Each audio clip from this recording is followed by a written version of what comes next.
سلام دوستای عزیز و مهربونم. امروز میخوام آموزش یک کتلت شیرازی خوشمزه رو به شما بدم. اول سیب زمینی ها رو میشوریم و میذاریم آب پز میشه. بعد از اینکه آب پز شد و همراه یک پیاز متوسط سیب زمینی ها رو با رنده ریز رنده میکنیم.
سپس ادویه‌جات که شامل زردچوبه، فلفل سیاه، نمک، تخم گیشنیز و زیره به همراه یک تخم مرغ به مواد اضافه می‌کنیم و خوب ورز میدیم.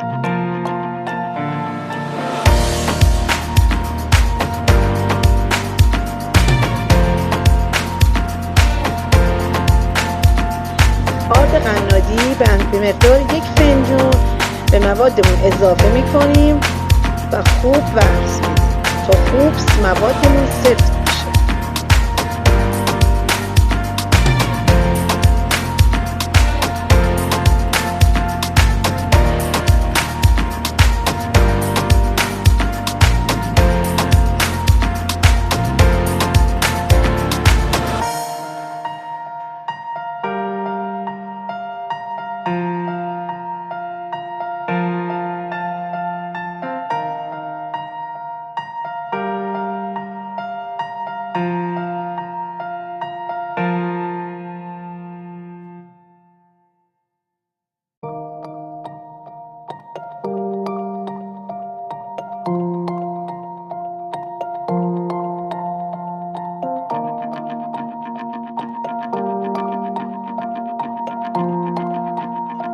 تو مرحله آخر موادمون رو تو آرد میمالیم و با دستمون شکل میدیم و داخل روغن داغ میذاریم.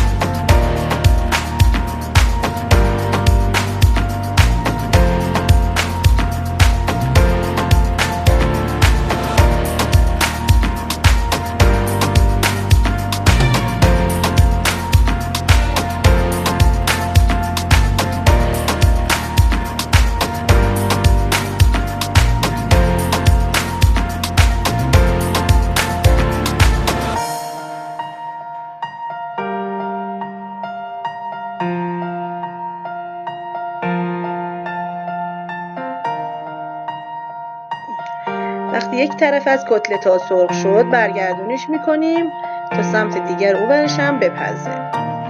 دیگه غذای ما تموم شده و آماده سرو کردن میشه.